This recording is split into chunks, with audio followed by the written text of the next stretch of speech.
खुदावन फल दे पिता, आप हमें भर दे पिता, अपने आत्मा से, अपने सद्गुणों से, अपने सामर्थ से, अपने विश्वास की आत्मा से, अपनी आराधना की आत्मा से हमें भरे खुदावन, क्योंकि हम इसके बिना अधूरे हैं पिता। और यहाँ तक कि तेरी आत्मा के बिना तेरे लोग भी नहीं पिता। हम पर अनुग्रह कर पिता, इन सालों मसीह चर्च पर, इस कलीसिया पर अनुग्रह कर पिता, इसके प्रत्येक भाई और बहन को अपनी आत्मा से भर पिता, अपने राज्य और महिमा के लिए इस्तेमाल कर परमेश्वर। जितने भी सेवक यहाँ पर आए पिता, उन सेवकों को, उनके साथ है, उनके कलीसिया के लोगों को, परिवारों को आशीष दे खुदावन। अब जब तेरे वचन की ओर हम बढ़ते पिता, तो होने पाए कि हमारे पास पर्याप्त विश्वास हो खुदावन, कि अपने विश्वास से खुदावन तेरे रहस्यों को खोला जा सके पिता, और तेरा भेद हम पर प्रकट किया जाए पिता, ताकि हम जो अभी ठीक है खुदावन, उससे और बेहतर तेरे राज्य में हो सके पिता। प्रभु इस सारी महिमा आदर आपको देते हुए, इस सभा का आपका तुम देते हुए प्रार्थना अपने उद्धार करता प्रभु यीशु मसीह के नाम में मांगते हैं। कलीसिया कहे आमीन। प्रभु का नाम मुबारक हो। जैसे कि हम खड़े परमेश्वर का वचन हम खोलेंगे, मैं चाहूंगा कि हमारे साथ भाई विपिन के साथ हम पढ़ेंगे पहला शमूएल इसका 30 अध्याय, और उसके कुछ वचनों को मैं आपके लिए यहाँ पर दिखाना चाहूंगा संदेश में जाने से पहले। पहला शमूएल उसका 30 अध्याय में चाहता हूँ कि आप इसके पहले वचन से लेकर के 8वें वचन तक पढ़िए। और वे बालक शमूएल एली के सामने यहोवा की सेवा टहल करता था। पहला शमूएल 30 अध्याय, हाँ जी 30, ठीक है 30 चैप्टर नंबर 23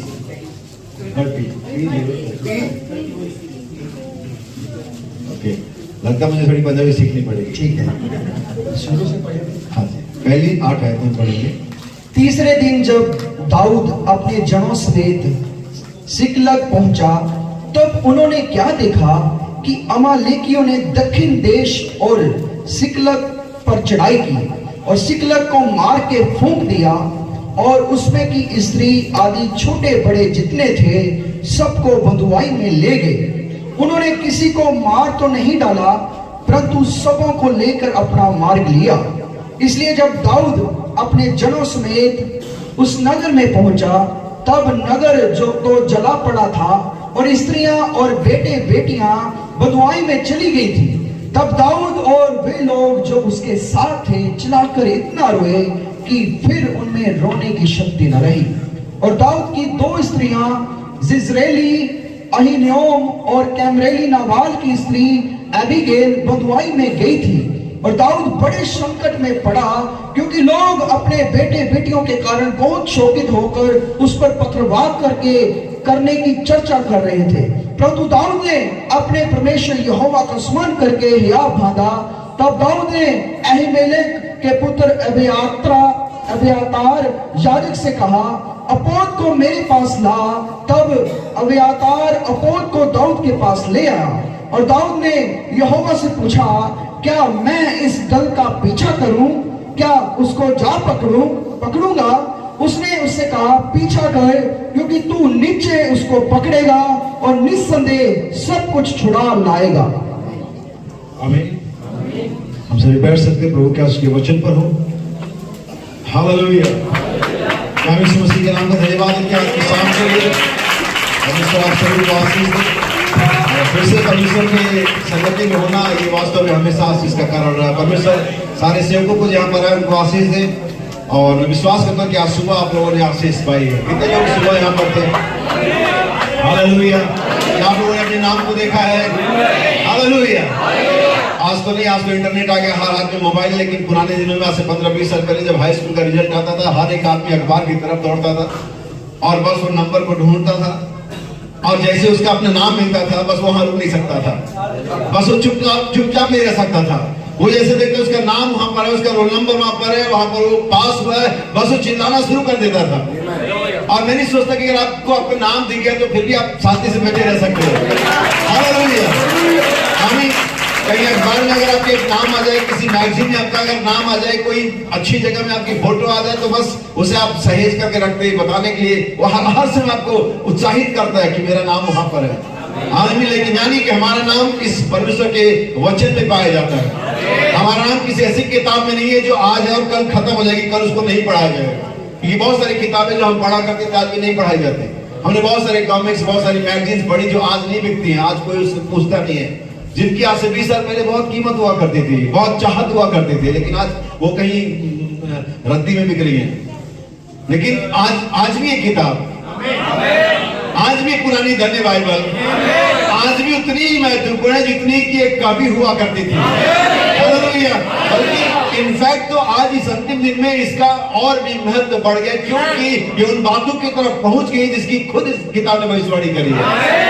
तो याद रखिए कि हमारे जीवन में इस किताब से बढ़कर के कुछ नहीं है, और ये किताब और तब महत्वपूर्ण आती है जब हमें पाते कि हमारा जीवन इस किताब में है। हालेलुया। बाइबल कुलस्सियों की पत्री 3 अध्याय में कहती है मसीह जो हमारा जीवन है। आप जानते हैं मसीह ने किसको जिया है? मसीह ने आपको जिया। हमें अगर ये यीशु से आने से पहले उन नबियों ने, उन राजाओं ने यीशु को जिया था, तो यीशु ने आकर के आपको जिया है, और अब हमारी बारी है उसको वो लाइफ रिटर्न करने के लिए कि अब हम यीशु को जिए, क्योंकि उसने हमें पहले ही जी लिया। बाइबल कहती है हम एलिया के समान नहीं, एलिया हमारे समान था। क्या आपने सुना इसे? एलिया हमारे समान था। वहां जो कुछ आप बाइबल पढ़ते हैं वो कुछ और नहीं, वो आपकी झलकी है, वो आपका चरित्र है, वो आपका जीवन है, वो आपका एक छोटा सा पिक्चर है जो बाइबल में मुझे दिखाई देता है। मैं जरूर यहाँ कहीं बाइबल में पाया जाता हूँ। आपको इस एल्बम में अपने आप को ढूंढ निकालना है। जब भी आप किसी शादी में जाते हैं और शादी के आने बाद आप बाद में जाते हैं तो पूछते एल्बम बनी क्या? वो फोटो आजकल तो डिजिटल में भी देखते, लेकिन वो सारे फोटो आप स्क्रॉल तब तक करते जब तक आप नहीं दिख जाते। उसमें दूल्हा दिख गया, दुल्हन दिख गई, कार दिख गई, रिश्तेदार दिख गए, बढ़िया सूट वाला, बढ़िया साड़ी वाली दिख गई, लेकिन फिर भी आप बढ़ाते जाते हैं। आप उस फोटो को तब तक बढ़ाते जाते जब तक आप नहीं दिख जाते, और जैसे आप दिख जाते हैं आप रुक जाते हैं। एक मुस्कुराहट आती है, खुशी मिलती है। जब बाइबल को आप तब तक पढ़ें, तब तक स्टडी करें, तब तक इसके बारे में जानते रहे, ढूंढते रहे, जब तक कि इसमें आप ना दिख जाए। लेकिन प्रॉब्लम ये है कि हम इसमें दूसरों को ढूंढते हैं। वो पास्टर देखो तो कैसा करो, वो बहन देखो तो कैसा करे। कितने लोग कभी अभी मीटिंग में मेरे शीशे के सामने खड़े हुए, कौन दिखा? बाइबल में तुम्हें दूसरा कैसे दिखता है? ये भी तो एक आईना है, क्या नहीं है? ये सबसे ट्रू मिरर है, सबसे सच्चा आईना है। अगर इसमें जब आप इसके सामने खड़े होते और आप नहीं देखते तो आप एक गलत आईने के सामने खड़े। आपको आंखों का अपने नंबर बढ़ाने की जरूरत है, क्योंकि हर बार मुझे दिखाती है। अगर ये किसी और को दिखा रही है और आप खड़े इसके सामने आंख और दिखा किसी और को रही है, तो आप एक गलत आईने के सामने खड़े हैं, या तो आपकी आंखों में कोई समस्या है। हमें लेकिन याद रखिए कि परमेश्वर का वचन मेरे लिए है। तो गीतकार ने कितना ये मेरे लिए आया, मेरे लिए मारा गया, मेरे लिए जी उठा, मेरा है मसीह। मुझे दुनिया से क्या मतलब है कि वो मसीह किसका है और किसका नहीं है? जिसका है वो जाने किसका है और नहीं है। वो मेरा है, मेरी सारी जिम्मेदारी उसके लिए, मेरी सारी मेहनत उसके लिए है। मैं यीशु के लिए, मुझे किसी से कोई मतलब नहीं कि कौन यीशु के लिए है और कौन यीशु के लिए नहीं है। आज ये मेरी जिम्मेदारी है, चर्च आज आपकी जिम्मेदारी है। लेकिन याद रखिए हम आगे बढ़ने से पहले कुछ बातों को जरूर जानना चाहेंगे। आमीन। और आज एक छोटा सा रेफरेंस पढ़ूंगा बाइबल का, और कुछ 2 कोट पढ़ूंगा, फिर मैं संदेश में जाऊंगा। मेरा संदेश है पीछा करना, किसी वस्तु को पाने के लिए यत्न करना। हम ये हमने सिकलग के बारे में दाऊद की कहानी में पढ़ा, और जब वो कहीं बाहर था तो उसके नगर को लूट लिया गया। लेकिन एक अच्छी बात जो मैंने वहां पर पढ़ी कि किसी ने किसी को जान से नहीं मारा था। चीजें लूट तो ली गई थी और उसके पत्नी बच्चे बदवाई में थे, लेकिन कोई जान से नहीं गया था। हम सताए तो जाते पर नाश नहीं होते, और एक दिन हमें छुड़ा दिया जाए। ऐसे ही आपकी सारी जायदाद, आपकी सारी संपत्ति जिसे शैतान ने लूट लिया है, वो खत्म नहीं हुई है। आपके पास आज इस शाम को, इस युग में, इस प्रतिज्ञा के वचन के द्वारा मौका है कि आप उन्हें वापस, कितने लोग तैयार है वापस लेने? आमीन। और ये हिम्मत की बात होगी। आंसुओं में पढ़ रहा था कहीं पर, इस कठोर निर्दयी दुनिया में एक नम्र हृदय के साथ जीना ऐसा नहीं कि डरपोक बना है, ये हिम्मत की बात है।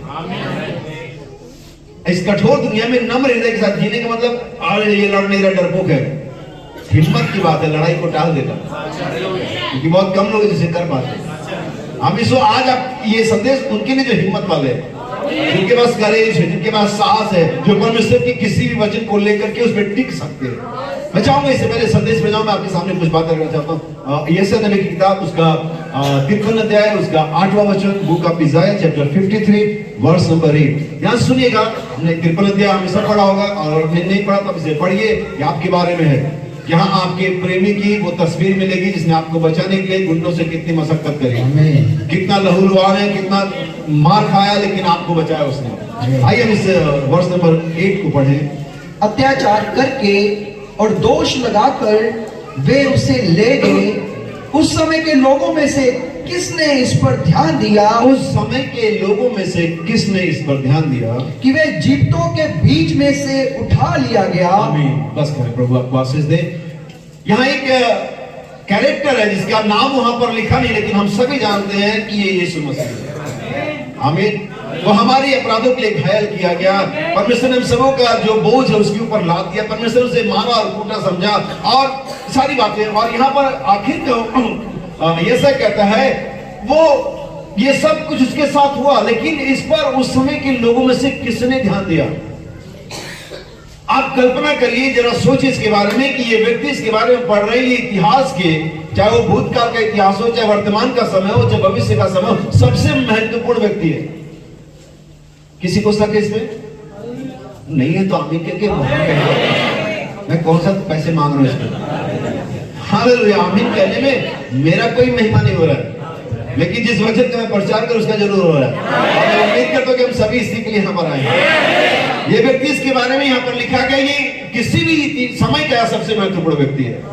इवन ये आसमान और जमीन का सबसे महत्वपूर्ण व्यक्ति है। ये जो संत मर गए उनके लिए, जो अभी जीवित है उनके लिए, जो कभी होंगे उनके लिए, उन सभी के लिए महत्वपूर्ण व्यक्ति है। ये परमेश्वर के एंटायर प्लान का सेंटर पॉइंट है।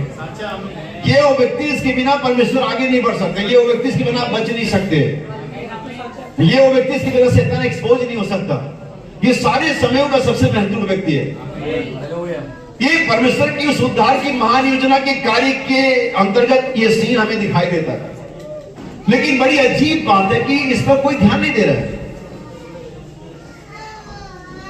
ये महत्वपूर्ण व्यक्ति महत्वपूर्ण काम को अंजाम दे रहा है, सबसे परमेश्वर का मुख्य काम कर रहा है, और बाइबल कहती है किसी ने इस पर ध्यान नहीं दिया।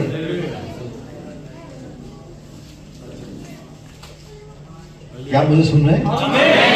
ये तो हाथ घड़ी का सन्नाटे से लग रहा है, लेकिन कोई नहीं, हम सन्नाटे को जल्दी तोड़ देंगे। हालेलुया।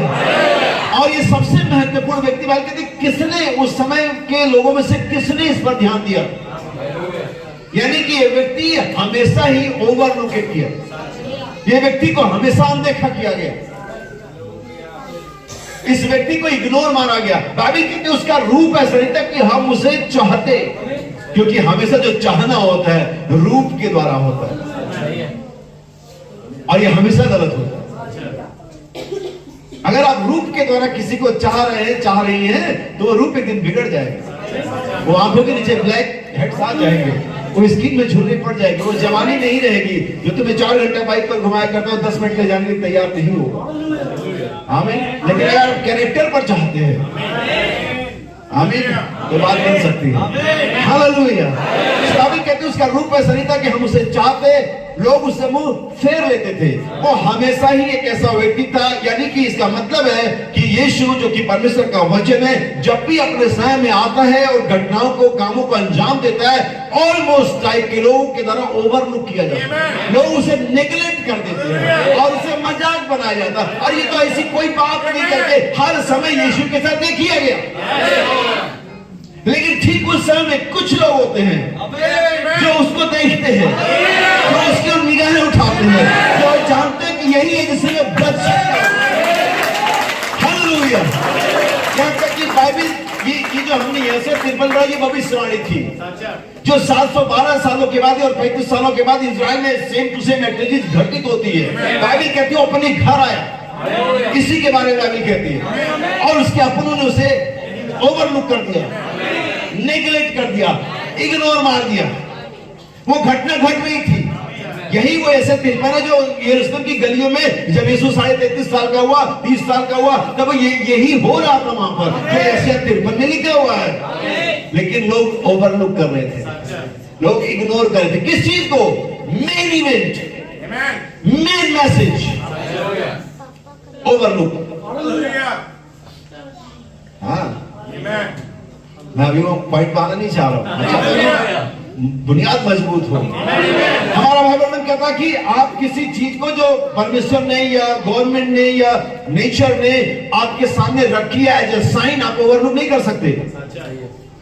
आप बढ़ते हुए वजन को, अगर आप आकस्मिक आपका वजन बढ़ता जा रहा, आप ओवरलुक नहीं कर सकते। आप तुरंत डॉक्टर के पास जाएंगे। अगर आपकी सांसें ज्यादा चल रही है, आप ओवरलुक करिए, आप कुछ महीनों के बाद निकल लेंगे। अगर आपके शरीर में कोई तो दिक्कत, सिम्टम्स ऐसे गड़बड़ हो रहे हैं, आपकी गाड़ी आप चला रहे हैं, आप देख रहे हैं कि चौथे गियर में इसकी 80 की स्पीड होनी चाहिए लेकिन 60 में नहीं जा रही है, आप ओवरलुक करके चलते रहिए, टायर फट जाएंगे। आप नहीं ओवरलुक कर सकते। आप चौराहे पर जा रहे, रेड लाइट जली हुई है, अरे हेल्प कौन देखता रेड लाइट, जाइए चालान घर में पहुंचेगा SMS के थ्रू।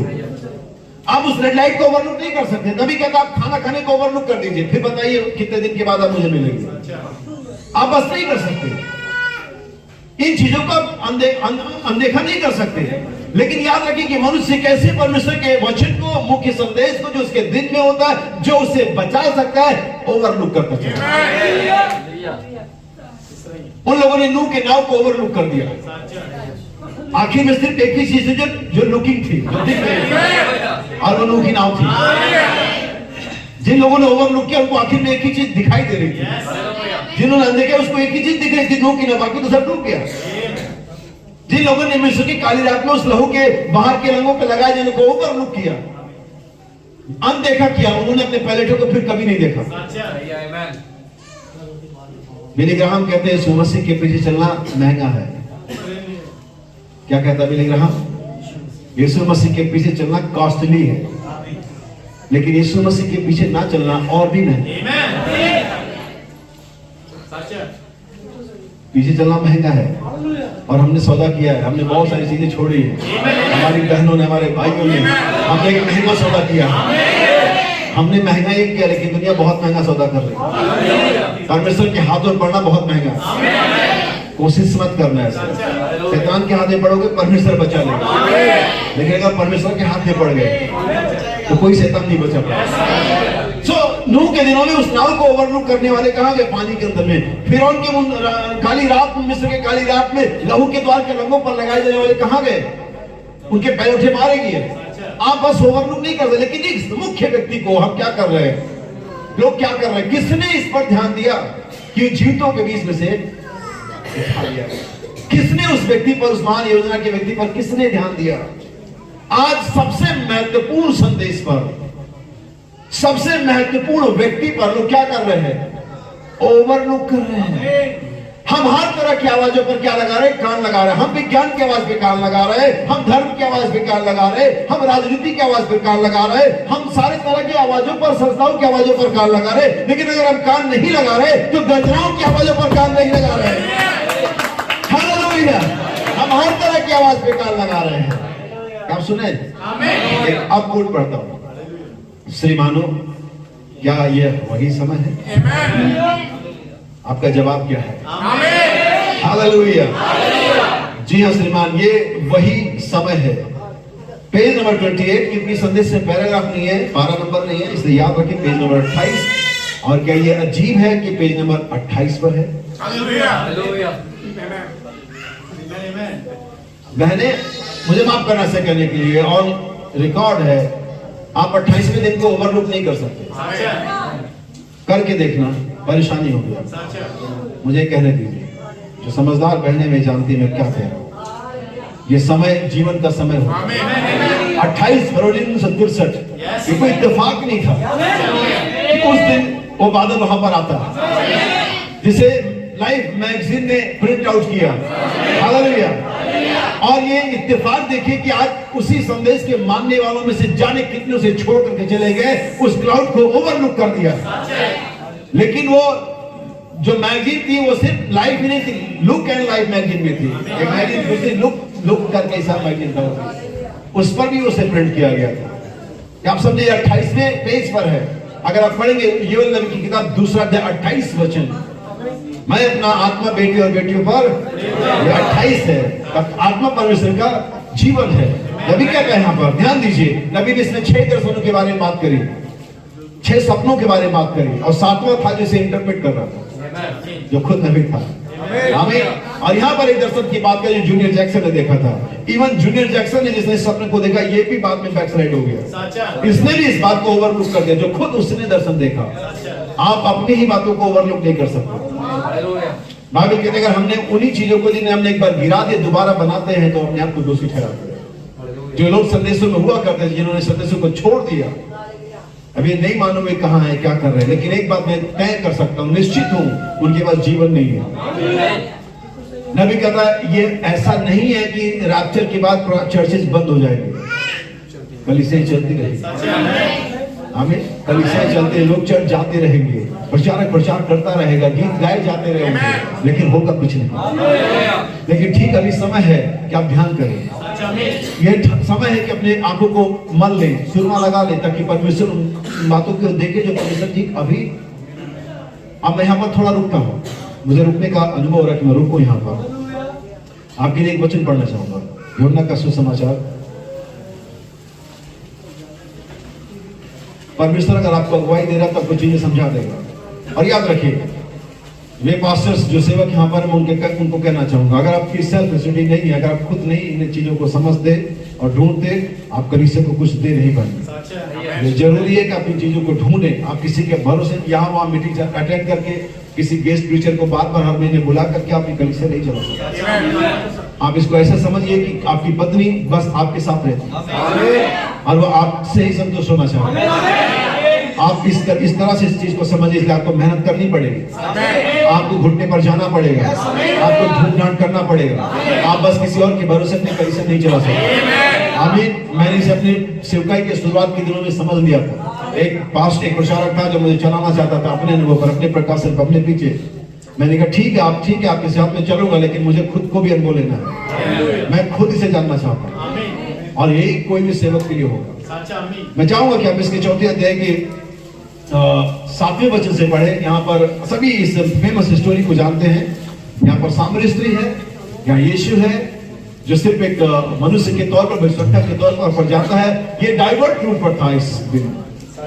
हमें आमतौर पे लोग शॉर्टकट अपनाते हैं, लेकिन इस दिन इसने एक लॉन्ग रूट अपनाया था। उससे पहले उसने एक शॉर्टकट अपनाया था जहां पर लोग नहीं आते थे। वो गरसिनियों का देश था जहां पर कब्रिस्तान में मनुष्य रहता था। अब कब्रिस्तानों में सो करके जाने का हिम्मत सभी को नहीं होता, लेकिन यीशु को था। और यहाँ लॉन्ग कट लिया यीशु ने, मुझे समरिया होकर के जाना जरूरी है। तो यीशु अपने लोगों को बचाने के लिए शॉर्टकट भी लेता है और लॉन्ग कट भी लेता है। कोई फर्क नहीं आप कहाँ है, यीशु आपके रास्ते पर आए। हालेलुया। कोई फर्क नहीं पड़ता कि आप कौन से देश में, कौन से समाज में, कौन से धर्म में, कौन से समय में, कौन से मौसम में, कौन से युग में, यीशु आप तक पहुंचेगा जरूर। हालेलुया। वो आप तक पहुंच चुका है। मैं सोचता हूँ कि यहाँ पर है। यहाँ सुनिएगा इस रेफरेंस को। इतने में एक सामरी स्त्री जल भरने को आई। यीशु ने उससे कहा, यीशु ने उस सामरी स्त्री से कहा, मुझे पानी पिला, क्योंकि उसके चेले तो नगर में भोजन मोल लेने को गए थे। उस सामरी स्त्री ने उससे कहा, तू यहूदी होकर मुझ सामरी स्त्री से पानी क्यों मांगता है? क्योंकि यहूदी सामरी के साथ को किसी प्रकार का व्यवहार नहीं रखते थे। देखिए यहाँ पर ध्यान देंगे तो ये टाइमिंग अगर आप जानेंगे तो यरूशलेम के अंदर में आराधना के 2 स्थान हुआ करते थे, एक यरूशलेम के अंदर और एक यरूशलेम से बाहर। यरूशलेम के अंदर यहूदी लोग वर्शिप किया करते थे, यरूशलेम के बाहर जो वर्शिप करते थे वो सामरी लोग करते थे। इसीलिए उसने कहा ये यरूशलेम में आराधना करना जरूरी है। अगर आप आगे जाकर के पढ़ें तो वहां पर चीजें मिल जाएंगी आपको। तो यहाँ पर कुएं पर पानी भरने का भी टाइमिंग था। हमारे जमाने में जिस समाज से, जिस घर से मैं हूँ, जिस जाति से मैं पीछे था, वहां पर एक समय हुआ करता था। अलग गांव, अलग जाति के लोगों का अलग गांव होता था। हमारा कोई लेन देन नहीं था, हमारे कोई रास्ते उस गांव से होकर के नहीं जाते थे। और नहीं भी लोग हमारे सामने कुर्सी पर या चारपाई पे बैठ सकते थे। ये सब हम अपने गांव ऐसे ही यहाँ पर था।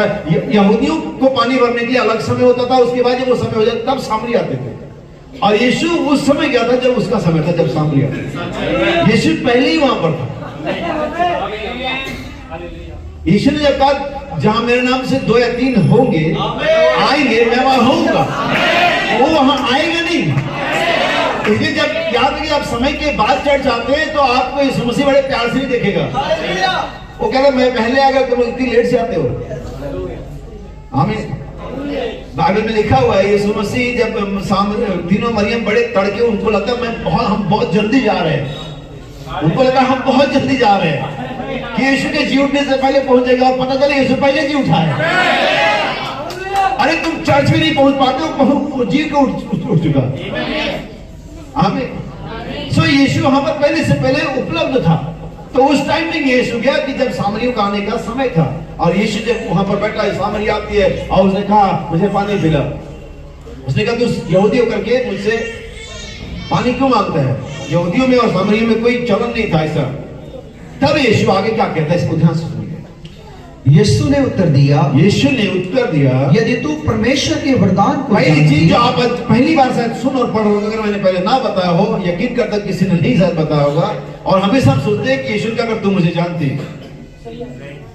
हमने हमेशा यही सुना है, हमारे दिमाग में यही प्रिंट हुआ कि अगर तुम मुझे जानती हो। अगर तुम, किसी ने आपको बताया वहां वरदान में लिखा हुआ है? आप यीशु को परमेश्वर के वरदान के बिना नहीं जान सकते। मैंने एक बड़ा स्टेटमेंट दिया, यीशु मसीह को किसी वरदान के बिना आप नहीं जान सकते। देखिए आगे बढ़ने से पहले एक एग्जांपल देता हूं। एक दिन यीशु मसीह किसी, जहां वो अंधा बरतुल्मै का उस नगर में आया, और ये अंधा तो वो अंधा ही था, हम सब जानते हैं, अंधा बरतुल्मै करके लिखा हुआ है। और शोर होने लगा, शोर बढ़ने लगा, और उसने, अंधे ने पूछा ये कौन है, कौन आया है, क्या ये किस बात का शोर है? और जो आंख वाले थे उन्होंने कहा यीशु आया है। अंधा बरतुल्मै यीशु को नहीं देख सकता था, लेकिन वहां पर कुछ थे जिनके पास आंखें थी, जो उस अंधे को ये बता सकते थे ये शोर यीशु के बाबत है, ये शोर यीशु के लिए, ये यीशु आ रहा है। अब जान लीजिए कि वरदान जो है, वो जो परमेश्वर की आंख है, जो परमेश्वर का वरदान है, हम जो यीशु को नहीं देख पा रहे को यहाँ है और नहीं है, वो आंख, वो वरदान इसीलिए यहाँ पर है ताकि आपको बताए यहाँ यीशु उपलब्ध है, यहाँ स्वर्ग का परमेश्वर उपस्थित है। हम ये बताने के लिए यीशु यहाँ है।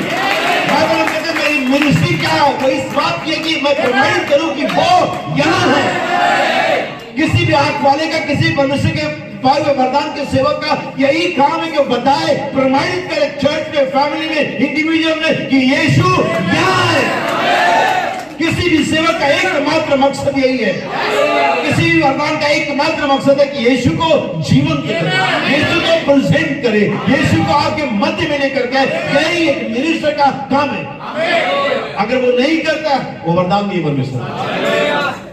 अगर तू परमेश्वर के वरदान को जानती, दूसरी चीज, पहली चीज जो आपको जाननी है, परमेश्वर का वरदान, गिफ्ट ऑफ गॉड, उसके ऊपर से हमें क्या मिला? वो बंधुआई को बांध लेकर मनुष्यों को दान दिए, कुछ को प्रेरित बना करके, कुछ को पास्टर बना करके, कुछ नबी बना करके, कुछ को उपदेशक बना करके, कुछ को प्रचारक बना करके कलीसिया को दे दिया, ताकि पवित्र लोग इसका इनकार करते हैं। लोग कहते ये क्या बात है, वे यीशु को जानते हैं, वरदान को नहीं जानते। और रही बात यीशु को, तो वो दुष्टात्मा से वाला व्यक्ति भी जानता है, लेकिन ये वरदान यीशु को आपके सामने लेकर, आमीन। निकोदेमस ये जान गया था उस दिन कि ये परमेश्वर का वरदान इस व्यक्ति यीशु में काम कर रहा है, परमेश्वर का वरदान इस व्यक्ति यीशु में। और जिन लोगों ने भी चीज को जान लिया उस दिन में, जब यीशु जमीन पर था, देह में था, उनके सामने परमेश्वर प्रकट हो गया, क्योंकि यीशु ने संसार को परमेश्वर को प्रेजेंट किया। यीशु संसार के लिए कोई अकीदा लेकर के, कोई नियम कानून लेकर के नहीं, यीशु संसार के लिए परमेश्वर लेकर के आया। उसने तुम्हारा हाथ परमेश्वर के हाथ में मिलाया, वो संबंध को जो आदम में विच्छेद हो गया था, उसको यीशु ने फिर से रिकंटिन्यू कर दिया। हम फिर से परमेश्वर के पास जा सकते, हम परमेश्वर से बातें कर सकते, परमेश्वर से हमारे बातचीत हो सकती है, उस जीवन को फिर से जी सकते। तो यदि तू परमेश्वर के वरदान को जानती और उसके बाद यह भी जानते कि मैं कौन हूं जो तुझसे बातें कर रहा है, तो तुम मुझसे मांगती और मैं तुझे जीवन का जल देता। एक ऐसा जल जो तुझे हर संडे के लिए मीटिंग नहीं बुलाता, तुझे हर बार पार्टी को नीचे जाने ऊपर खींचने की व्यवस्था नहीं करता, लेकिन एक ऐसा जल तुझमें एक सोता बन जाता और उमड़ता कब तक? Sunday to Sunday, convention to convention, no, अनंत काल के लिए। तुम्हारे अंदर वो सोता बन जाता। इसका अर्थ यह है, जीवन का जल तब मिलेगा तुम्हें जब तुम परमेश्वर के प्रेजेंटेंस मिनिस्ट्री को पहचानो, वर्तमान में चल रही सेवकाई को जो परमेश्वर का वरदान है पहचानो, तभी तुम यहाँ आज हम उसे ओवरलुक कर रहे हैं जो मुख्य व्यक्ति है। आज हम उस बात को ओवरलुक कर रहे हैं, नेग्लेक्ट कर रहे हैं जो मुख्य संदेश है। हमें आज का मुख्य संदेश क्या है? बपतिस्मा, एक परमेश्वर, विवाह तलाक। आज का मुख्य संदेश क्या है? आज कलीसिया किस बात के लिए रुकी हुई है? आज क्या होने वाला, क्या अगला इवेंट क्या है जो होगा? नबी कहता हमने बहुत सारी बेदारियां देख ली, सारी बेदारियां पास हो गई, एक ही बेदारी बाकी है, उसका आगमन। सात गर्दन उठाए जाने का। किसको ओवरलुक कर रहे लोग? मुख्य संदेश को। किसको नजरअंदाज कर रहे? मुख्य आवाज को। वो सारी बातों पर बात करेंगे, सारे विषय पर प्रचार करेंगे। अगर वो कुछ नेगलेक्ट करेंगे, अगर वो कुछ रिजेक्ट करेंगे, अगर वो कुछ इग्नोर मानेंगे, साइलेंट थंडर।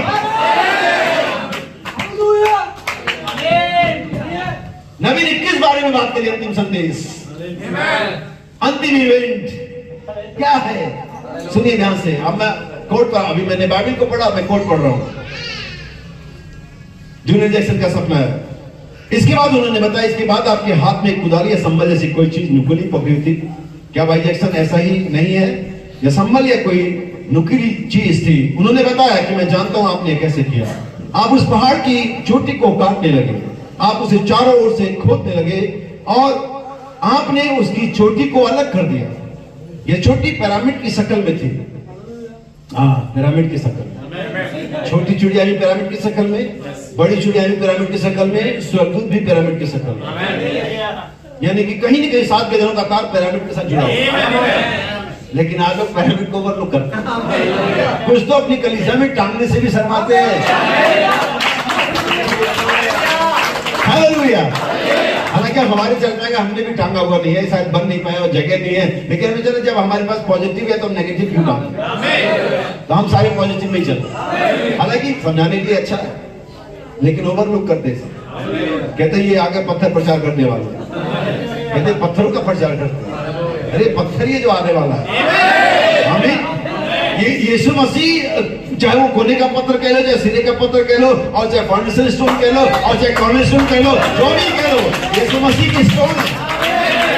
आमीन। और हम भी उसी में जीवते पत्थरों की नहीं, आत्मिक घर बनते चले जाते हैं। सो पिरामिड का प्रचार नहीं है, जो पिरामिड डॉक्ट्रिन उसका प्रचार नहीं कर रहे हैं, लेकिन अब परमेश्वर के पिरामिड के बारे में बात कर रहे हैं। आमीन। सो इसको ओवरलुक किया जाता है चर्चिस के द्वारा।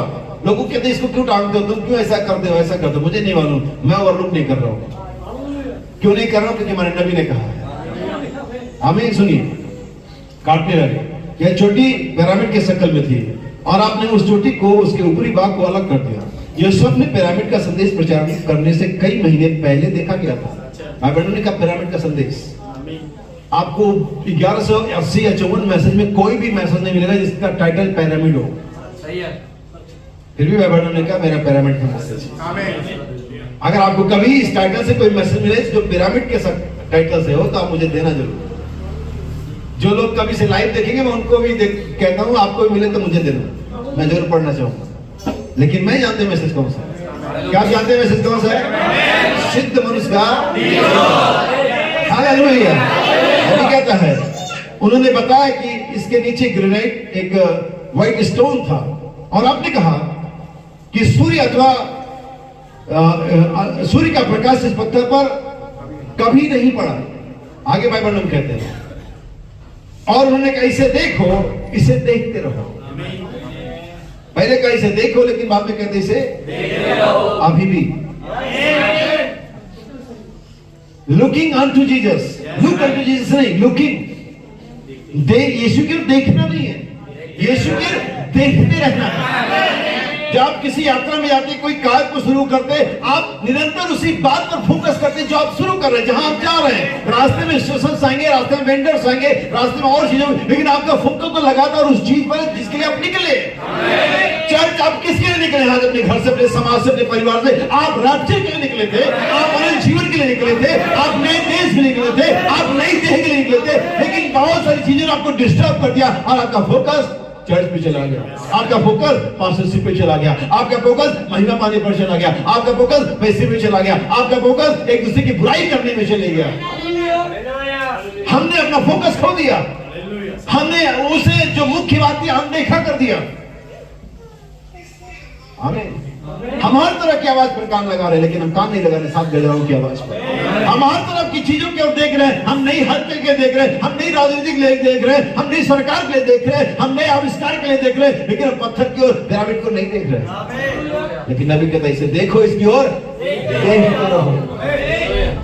आमीन। क्या आप तैयार इसके लिए? ये मुख्य संदेश की ओर देखने के लिए, बल्कि देखते रहने के लिए, मुख्य व्यक्ति की ओर देखने के लिए, बल्कि देखते रहने के लिए, जो कि हमारा प्रभु यीशु मसीह बादलों पर आने वाला है। आमीन। नबी कहता है आज लोग सब प्रकार की आवाजों को सुन रहे हैं, आज हर प्रकार की आवाज कलीसिया को डिस्टर्ब कर रही है, कलीसिया को अट्रैक्ट कर रही है, लेकिन आज लोग सात ग्रह की आवाजों को अनदेखा कर रहे हैं। आज लोग पिरामिड को अनदेखा कर रहे हैं और कह रहे ऐसी कोई बात नहीं है। मुझे नहीं मालूम उनका स्टेटमेंट सही और गलत, लेकिन मुझे मालूम है जो नबी ने कहा, मुझे मालूम जो बाइबल ने कहा। अगर उस यीशु को जो अपने दिनों में था अनदेखा किया गया, तो बाइबल कहती है यीशु मसीह का और आज समझा। तो अगर आज भी यीशु आता है और मुख्य काम को अंजाम देते हैं, तो आज भी लोग उसको ओवरलुक करेंगे, नेग्लेक्ट करेंगे, इग्नोर मारेंगे। बाइबल कहती है ऐसे बड़े उद्धार से निश्चित होकर कि हम बच नहीं सकते। आप यीशु को इग्नोर करो, आप बचोगे नहीं। आप रेड लाइट को इग्नोर करो, आप बचोगे नहीं। आप खाना नहीं खाने को इग्नोर करो, आप बचोगे नहीं। आप अपने शरीर में हो रहे बीमारियों के चिन्ह को इग्नोर करो, आप बचोगे नहीं। आपको तो उस पर ध्यान देना ही पड़ेगा, आपको तो इस संदेश पर ध्यान देना ही पड़ेगा, आपको तो फोकस होना ही पड़ेगा, आपको तो इसके बारे में चर्चा करनी ही पड़ेगी, आपको आखिर में आकर के इस पर ही टिकना पड़ेगा, जो कि मुख्य संदेश है, जो कि मुख्य बात है। कोई मुझे राष्ट्र की बात ना करे गजराओं के बिना, कोई मुझसे सुचना की बात ना करे 5 प्रकार की सेवकाई के बिना ना करें। आप ये इसके बिना चलेगी नहीं, ये इसका मुख्य सामग्री है। आप जाते चिली चिकन बनाने, आपके पास चिली नहीं है, आप बटर चिकन बनाए, आपके पास बटर नहीं है, कैसे बनाओगे इसको? आप रहते में जरा योजनाओं के बारे में बात नहीं करो। हमारे पास ग्रेट मिनिस्ट्री आ रही है, 5 मिनिस्ट्री के बारे में बात ही नहीं कर रहे हो। ये इसकी मुख्य सामग्री, इसके बिना नहीं चलेगा। ये इसी में डाल करके ये बनेगा। तभी रैप्चर होगा जब गर्जनाएं प्रकट होंगी, तभी नया नाम आएगा जब गर्जनाओं का प्रकाशन खुलेगा, हर तभी से आएगी जब 5 प्रकार की सेवकाई कार्य करते हुए कलीसियाओं में पाई जाएगी। इसके बिना इसकी और बातें मत करो। हाँ, उद्धार की बातें करनी तो यीशु की बात करनी पड़ेगी, चंगाई की बात करनी यीशु की बात करनी पड़ेगी, छुटकारे की बात करनी तो यीशु की बात करनी पड़ेगी। आमीन। क्योंकि यीशु के वजह सब कुछ हो नहीं सकता। तुम कैसे किसी इवेंट को करने जा रहे हो और उसके मुख्य व्यक्ति को, मुख्य संदेश को बाहर कर सकते हो? नबी कहता है ये इंडिया द कीनोट, भारत मुख्य स्वर है, मुख्य सामग्री है, वो मुख्य मसाला। इसके बिना ये डिश तैयार होगी। क्या तैयार है इसके लिए? क्या मुख्य व्यक्ति होने जा रहे हैं? क्या मुख्य संदेश होने जा रहे हैं? क्या कीनोट होने जा रहे हैं? यस यू आर, आप वो हैं। हालेलुया। आपके बिना कोई सरगम नहीं बजेगा। आमीन। आपके बिना कोई राष्ट्रीय नहीं होगा, आपके बिना कोई सेवकाई नहीं होगी, आपके बिना कोई यीशु मसीह का मैनिफेस्टो नहीं होगा। आप है तो वो है। वो क्यों आ रहा है? क्योंकि मैं यहाँ पर हूँ। वो क्यों यहाँ पर है? क्योंकि मैं यहाँ पर हूँ। हाँ, वो मुझे बचाने आया, वो घूमने नहीं आया था इधर। वो कोई था जो खो गया था, वो काम में ऐसे खलियानों पर चक्कर नहीं मार रही थी, वो कुछ ढूंढ रही थी जो पहले पाया जाता था, और उसका छोटा अंडा था, और वो अंडा भी चूजे बाहर निकल आया था। यीशु मसीह यूं ही नहीं आया है। अभी कहते हैं पवित्र आत्मा ऐसा मानो एक कबूतर के समान जो ढूंढ रहा है कैसे आराधना करने वालों को, जो आत्मा और अगर वो ढूंढ रहा तो होना चाहिए। वो मतलब उसका इंग्लिश में जो वर्ड है वो सर्च नहीं है, वो है सीख। हाइड एंड सीख खेला होगा आप लोगों ने। अगर आपकी टीम में हाइड जब लुका छिपी खेलते थे, तो आपकी अगर टीम में 10 लोग हैं, तो आपने अगर 9, आप 10 में खुद होते 9 को ढूंढ लें तो फिर भी ढूंढते रहते। अब देखिए 10 ही थे ना, 10 ढूंढ लिया, यानी कि जो थे उन्हीं को ढूंढ रहे थे। और अगर परमेश्वर ढूंढ रहा है, हालेलुया, तो वो ये नहीं देख रहा कि क्या आप बचेंगे। बहन आप बचने चाह रही है, भाई आप बचने चाह रहे हैं, बचने नहीं। उसके बाद नंबर है, उसके बाद नाम है, उसके बाद चित्र है, उसके बाद सब कुछ है जो आपको प्रॉपर जानता है। आप जो लुका छिपी खेल रहे हैं, उनसे ढूंढ रहे हैं, जो मिलता आप जानते नहीं से ढूंढ रहा था। हालेलुया। आप कहते हैं दूसरा, ये रहा तीसरा, क्योंकि अब हर एक को जानते हैं। जब परमेश्वर का आत्मा नीचे आता है, जब परमेश्वर ढूंढना शुरू करता है, जब यीशु आया, उन्होंने कहा यहाँ एक रहा, ये दो रहा, ये तीन, ये वो था जिसका नाम किताब में पहले से लिखा हुआ था। वो मजाक नहीं कर रहा था, कोई भी आजो नहीं।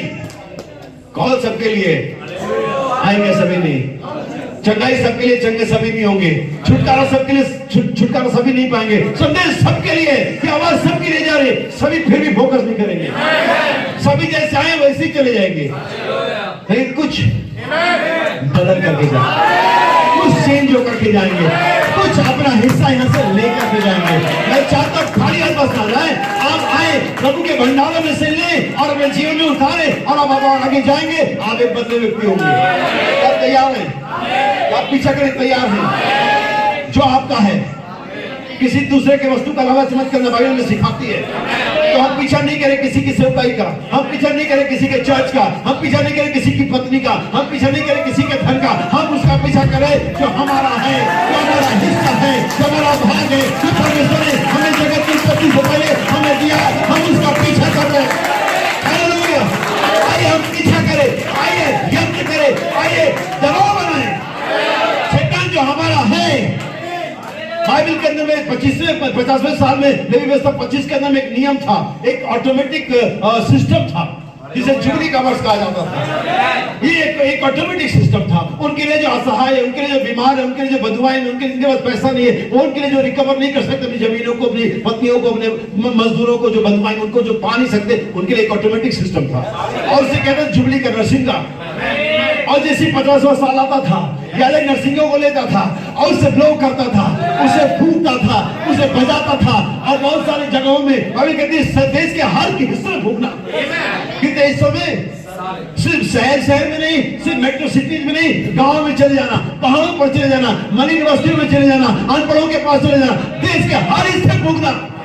यीशु ने जाओ कहां? सारे जगत में छुटकारे का समाचार प्रचार करो। हालेलुया! और अगर वो दुबली का नरसिंह जब फूका जाता था, जब भी कोई बीमार, कोई बंधुआ जो सर पे टोकरा लेके चला है, किसी की पत्नी किसी घर में बर्तन धो रही है, वो बंधुआई में उसका बेटा कहीं हल चला रहा है वगैरह वगैरह, लेकिन जैसे आवाज आती कानों में, हालेलुया! नबी कहते हैं एक ऑटोमेटिक सिस्टम। परमेश्वर ने अपने हर एक बंधुओं के लिए, मजदूरों के लिए, अपने बच्चों के लिए जिनके पास कोई आसरा नहीं है, जो परमेश्वर के सिस्टम पर अवलंबित कर रहे हैं, जो अपने आप से छूट नहीं सकते, वो इस परमेश्वर के सिस्टम का इंतजार कर रहे हैं। आज ऐसे नरसिंह का शब्द उनके कानों में आता है और जाहिर सी बात, अगर उनके कानों में आएगा तो मालिक के कानों में भी आएगा। हालेलुया! और अपने टोकरे नीचे रखते हैं, वो हल चलाते चलाते हल चलाना छोड़ देता है। शायद अभी ढेर सारे बर्तन रह गए, लेकिन वाइफ कहती है जो बर्तन धो रही है, मैडम बाय बाय। हालेलुया! और तुम जान नहीं सकती, बहुत सारे बर्तन भी रखे हुए हैं। मैम क्या आपको कुछ सुनाई आ रहा है? क्या आप इस ध्वनि को पहचानती हैं? क्या आपको जुबली का नरसिंह सुनाई आ रहा है? ये मेरे छुटकारे का शब्द है। मैं आज आजाद हूँ। परमेश्वर ने एक नियम बनाया है और तुम मुझे और देर तक रोक करके नहीं रख सकती। मालिक और देर करके रोक नहीं सकता। वो थोड़ा लेकर के पीछे आता है, कहता बाय बाय, मैं आजाद हूँ। परमेश्वर ने एक सिस्टम बनाया है, परमेश्वर ने एक आवाज को भेजा है, साथ में दूसरे शब्द को भेजा है, को भेजा है। हमने आवाज सुना, पुराना चर्च बाय बाय, पुराना समाज बाय बाय, पुराना पेंटिंग बाय बाय, पुरानी चोरी बाय बाय। सेकंड मेरा तू कहाँ जा रहा है? Bye bye. हमने शब्द को, आवाज मेरे कानों में गई है, जिस दिन का शब्द सुनो आजाद हो सकती हो। क्या आजादी चाहते हैं? मुझे वो चाहिए जो मेरा है। आज मैं आपको आपकी जायदाद की डिटेल्स देने आया। मेरी जायदाद की नहीं, मेरी मैं लूंगा और आपको लेने भी नहीं दूंगा, लेकिन मैं आज शाम को आपकी जायदाद का डिटेल देने जा रहा हूँ। कितना चाहते हैं? बाइबल वापस चले और इस डिटेल को पहले समझ लें जो यहाँ दाऊद के दिनों में हुआ। और क्या ही महान डेविड मिनिस्ट्री फिर से आनी है। छोटा दाऊद क्या नहीं है? डेविड मिनिस्ट्री जानते क्या है? और सारी मिनिस्ट्री भी बाइबल का है। मूसा की मिनिस्ट्री है, अब्राहम की मिनिस्ट्री है, बहुत सारे नबियों की मिनिस्ट्री है, लेकिन डेविड मिनिस्ट्री ही क्यों? जिससे विश्वास की बात है, अब्राहम की प्रतिज्ञा सब पर उंगली, अब्राहम की आशीष सबको क्यों मिलेगी? जैसे मैं हमेशा बताता हूं, मूसा को कम आशीष मिली थी, तो मूसा की आशीष से दे दी जाती है, हमें नहीं दी गई, नूह की आशीष से नहीं दी गई, डैनियल की, यूसुफ की आशीष से हमें अब्राहम की आशीष से दी गई। तो ये जो मिनिस्ट्री आ रही है ये डेविड की है। इसका कारण अब्राहम की आशीष क्यों देगी? क्योंकि अब्राहम की आशीष बिना शर्त की, मूसा की बिना शर्त की नहीं है, आदम की बिना शर्त की नहीं है, किसी की शर्त की बिना नहीं। अब्राहम वाली आशीष अनकंडीशनल है। परमेश्वर की अपनी मर्जी से परमेश्वर ने अब्राहम को बुलाया। अब्राहम तू कुछ भी है, तू कुछ भी कर ले, झूठ बोले, डर जा, जो चाहे कर ले, मैं ब्लेस करने जा रहा हूं। Unconditional commitment. इसलिए आपको जो आशीष मिली है उसमें कोई वाचा नहीं, कोई शर्त नहीं। और जब एक दिन आप परमेश्वर के प्रेम को जान जाते हैं तो परमेश्वर को जंजीरों से नहीं बांधता। कहते हैं एक प्रेम की जंजीर भी होती है। Bind us together Lord, bind us together Lord. उस प्रेम के प्रभु में बांध जो प्रेम परमेश्वर का है। प्रेम की भेंट को सब बंधे गए, परमेश्वर के राजदूत है। सुनिए, हदीस पहली ऐसी पढ़े। तीसरे दिन जब दाऊद अपने, ये कौन सा दिन है? तीसरा। आओ हम यहोवा की ओर फिरे। 2 दिन के बाद हमने तीसरे दिन जिला उठाया। यीशु मसीह कौन सा दिन जी उठा था? आमीन। ये कौन सा दिन है? 1000 साल, एक दिन 1000 साल। हम तीसरे दिन में है। आप बहुत जल्दी छूटने वाले। आमीन। आपके लिए गुड न्यूज है, आपका छुटकारा निकट है। सुनिए, तीसरे दिन जब दाऊद अपने जनों समेत सिकलग पहुंचा, तब उन्होंने क्या देखा कि अमालेकियों ने दक्षिण देश और सिकलग पर चढ़ाई की और सिकलग को मारकर फूंक दिया, और उसमें की स्त्री आदि छोटे बड़े जितने थे सबको बंधुआई में ले गए। सबको बंधुआई में ले गए। उन्होंने किसी को मारा तो नहीं। ये स्टोरी बहुत ही यूनिक है और बिल्कुल मैच करती है आज के इस दिन से। ये परमेश्वर के लोग हैं, आमीन, जिन्हें अमालेकी जो हमेशा अविश्वास को रिप्रेजेंट करते हैं, उस अविश्वास के द्वारा, उन संसारिक बातों के द्वारा हमारी सारी आशीषें लूट ली गई है। हम जिंदा तो हैं लेकिन किसी काम के नहीं, जैसे वे जिंदा थे लेकिन किसी काम के नहीं। ऐसे ही आज भी है, वैसे तब था। और सुनिए आगे, परंतु सबों को लेकर अपना मार्ग लिया। इसलिए जब दाऊद अपने जनों समेत उस नगर में पहुंचा, तब नगर तो जला पड़ा था और स्त्रियां और बेटे बेटियां बंधुआई में चली गई थी। तब दाऊद और वे लोग जो उसके साथ थे चिल्लाकर इतना रोए कि फिर उनमें रोने की शक्ति न रही। और दाऊद की 2 स्त्रियां जिज्रेली, अहीनोम और कैमरेली, नाबाल की स्त्री अबीगैल बंधुआई में गई थी। यहाँ पर 2 पत्नियां इसकी, और यही यीशु मसीह के साथ। उसके बाद भी 2 पत्नियां, एक इजराइल और एक अन्य जाति, और वो एक ही तरीके से दोनों को रिकवर करेगा। जैसे नौमी और रूत दोनों को एक साथ छुड़ाएगा। हमें ऐसे ही आज होने जा रहा है। लेकिन देखिए कि इसके लिए कि वो हमें छुड़ाए, उसको आना पड़ेगा वापस, और तब फिर वो वापस आया। फिर कहता है आगे, और दाऊद बड़े संकट में पड़ा, क्योंकि लोग अपने बेटे बेटियों के कारण बहुत शोकित होकर उस पर पथरवाह करने की चर्चा कर रहे थे, जैसे मानो दाऊद ने ही गड़बड़ी करी। परंतु दाऊद ने अपने परमेश्वर यहोवा को स्मरण करके ही, देखिए यही होता है जब आपके घर में परेशानियां आती है, बीमारियां आती हैं, बच्चे बिगड़ जाते हैं, तो लोग अक्सर किसी न किसी पर दोष डालते हैं, पादरी को पकड़ लेते हैं। अरे आप कमजोर थे, आपने लड़ाई नहीं करी, दाऊद तो था ही नहीं। आप और मजे की बात यह है कि दाऊद के खुद के भी गायब हो गए। तो ये तो सोच लेते कम से कम पास्टर भी इंसान ही होता है। वो कोई ऐसा 4 हाथ वाला व्यक्ति नहीं है कि वो बिल्कुल परफेक्ट हो, एकदम उसको सही होना है। तुम जिसको पत्रवाह करने को सोचो, उसकी पत्नी उसके बच्चे भी गए हुए भाई, लेकिन लोगों का क्या उनको अपना रहना पत्रवाह का वैसे इसी के चक्कर में गया हो। कोई ये नहीं सोच रहे उसकी भी गए हुए, सब अपना सोचते हम कमजोर है। आप तो पास्टर थे, 4 हाथ थोड़ी थे। हमें सुनिए, तब दाऊद ने अहीमेलेक के पुत्र अब्यातार याजक से कहा। अब देखिए यहाँ पर इतनी बड़ी घटना घटी है, दाऊद कितना परेशान होगा, उसकी खुद की पत्नी बच्चे वहां पर गए हुए बंधुआई में, वो किस प्रकार की मंजिल सामने क्या कंडीशन होगी। लेकिन इसके बावजूद दाऊद ने जो सबसे पहला काम किया, एपोद बोला, और उस दिन का एपोद आज की बाइबल है, आज का मैसेज है, क्योंकि आपकी जायदाद की डिटेल्स परमेश्वर की विल, परमेश्वर की मर्जी यहां पर अंकित है। उसने कहा, एलिमेलेक से कहा, एबोद खोला। बिना परमेश्वर की मर्जी से, बिना परमेश्वर के सलाह से हम कोई कदम नहीं उठाएंगे। हमारे हर एक काम करने से पहले हमें परमेश्वर के साथ एक कंफर्मेशन, एक कॉन्फ्रेंस, एक बातचीत करनी ही चाहिए, और तभी आपको सही सलाह मिलेगी, तभी आपको सही मार्गदर्शन मिलेगा। लेकिन हम चले जाते हैं और काम बिगड़ जाता है, फिर चर्च में आते हैं, पास्टर जी ऐसा हो गया। पास्टर लोगों, जब भी कोई ऐसा वाक्य आपके पास आए, उसको पूछना, जाने से पहले मुझसे पूछा था। चर्च को पूछ लेना, क्योंकि चर्च बहुत पूछता हमसे भी। बाउंस बैक करो, पीछे पूछो उनको, आपने बताया था हमें जाने से पहले, प्रार्थना करवाई थी आपने, सलाह लिया था आपने, उनको पूछो। हमें अजीब लग रहा होगा, लेकिन सच्चाई यही है। अब चूंकि मेरे चर्च में मैं ऐसे नहीं बोल सकता, और यहाँ का, इसलिए मैं यहाँ बोल रहा हूँ, और आदमी जानता है एक दूसरे की बात है। खैर ये ऑन रिकॉर्ड है, शायद हमारे चर्च वाली बात में सुनेंगे। सुनिए, अब्यातार अफोद को दाऊद के पास ले आया, और दाऊद ने यहोवा से पूछा, क्या मैं इस दल का पीछा करूं? क्या मैं इस दल का, अमालेकियों के उस ग्रुप का क्या मैं पीछा करूं? इंग्लिश में लिखा है परस्यू। इसका मतलब होता है किसी चीज को पाने का यत्न करना या पाने के लिए आगे बढ़ना। परस्यू, फॉलो शब्द नहीं यहां पर, परस्यू यानी पाने के लिए यत्न करना। अभी क्या मैं इस दल का पीछा करूं? क्या पहला सवाल, क्या मैं इस दल का पीछा करूं? क्या मैं उसको जा पकड़ूंगा? क्या मैं उसको पकड़ पाऊंगा? उसने उससे कहा, कितने सवाल पूछे? बाइबल में उसे 3 जवाब दिए, क्योंकि ये दाऊद ही था जिसने आगे चलकर के अपने भविष्यता में लिखा, मैंने एक बार कहा और उसने 2 बार जवाब दिया।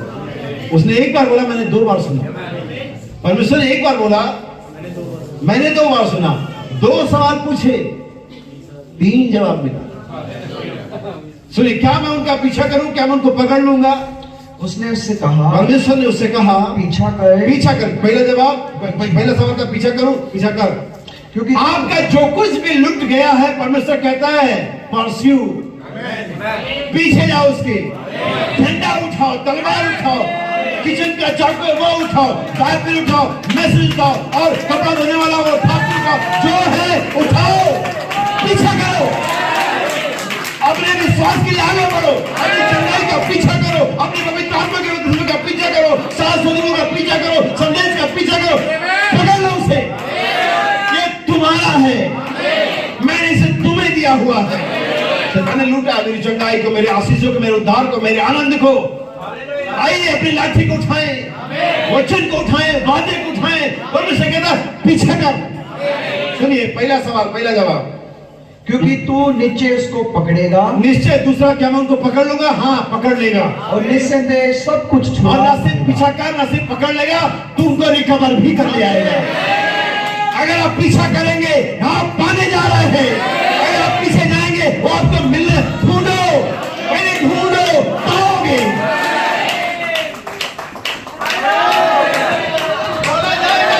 हालेलुया। मांगो तो सही, मांगो तो पाओगे, मांगो तो पाओगे। हम मांगते ही नहीं, हम खटखटाते ही नहीं। उन्होंने कहा खटखटाने पर खुलेगा। तो दुआ कर, प्रभु शायद खोल दे। खटखटाना पड़ेगा, खटखटाना पड़ेगा। उसने कहा पीछा कर, तू उन्हें पकड़ लेगा, और निश्चय सर्वली तू उनको लौटा ले आएगा। जो कुछ भी लुट गया था, जो कुछ भी बगवाई में चला, उसकी पत्नी, उसके बच्चे, उसके राज्य के लोग, बाइबल कहती है, और दाऊद ने चढ़ाई करी। परमेश्वर ने उनके लोगों में से एक लोग इधर मिला दिया, और वो उसे उठा वापस लौटा। बाइबल कहती है दाऊद की लूट कही गई। तो सब दाऊद की रिकवरी थी, दाऊद की रिवाइवल थी, क्या नहीं थी? ये कब मिला उसे? अगर क्या होता, ओ प्रभु आप जानते हैं वो लोग कितने ताकतवर है, हमारे पास सेना कम है और आधे तो लुट गए, हम कैसे पीछे जाए? ये मतलब नहीं है। पीछा कर, तेरे पास जितनी सेना, जितनी शक्ति है, पीछा कर। एक दिन वहां पर गिदोन नाम का सूरवीर सुरमा, अच्छा बाइबल के अंदर मैं जब पढ़ता हूँ तो डरा हुआ था।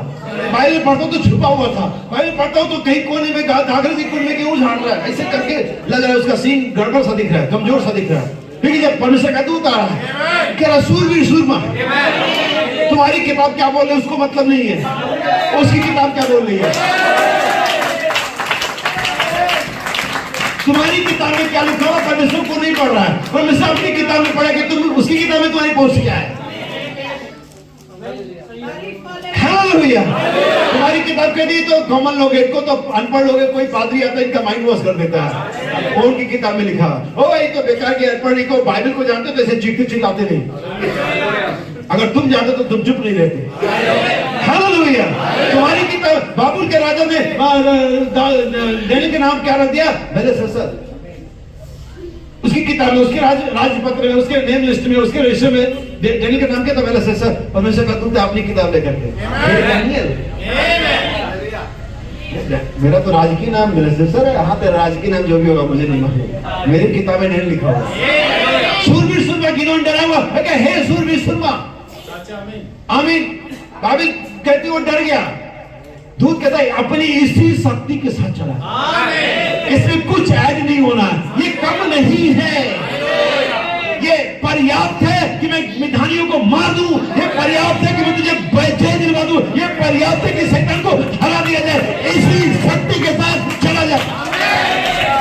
आप कहते मेरे पास ये नहीं है, मेरे पास वो नहीं है, परमेश्वर का जो है उसे थामे रहे, इसी शक्ति के साथ परमेश्वर को जीवन बनाने जाए, इसी चार्ज के साथ, इसी पास्टर के साथ, इसी विश्वास के साथ, इसी संदेश के साथ परमेश्वर को राज्य में लेकर के जा।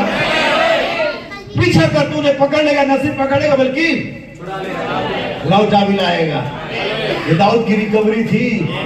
सोचो अगर दाऊद की रिकवरी इतनी शानदार थी, यहाँ पर हमारा परमेश्वर कहता है मैं आवाज सारी हानि को भर दूंगा, मैं आवाज सारी बातों को लौटा दूंगा। जो कुछ अर्ब नाम की ने, गजा नाम की ने, हासू नाम की ने, एलेक नाम की ने जो कुछ खा लिया है, जितने वर्षों की उपज खा ली है, मैं उन सारे वर्षों की उपज एक साथ लौटा दूंगा।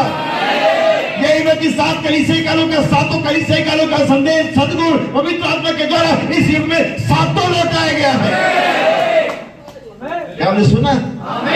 7 के 7 लौटा, सारे वर्षों की उपज, सारे युगों का सद्गुण, सारे युगों का संदेश, सारे 7 युगों की 7 आवाजें इस एक युग में एक आवाज बन करके आ रही है, मैं आवाज इसे लौटा ले आऊंगा। इस रोमन के अपनी कलीसिया ने, उन सारे टिड्डू ने, उन 4 डेथ मैसेंजर ने खा लिया है, मैं लौटा दूंगा। आपको अपनी संपत्ति के बारे में पता होना चाहिए।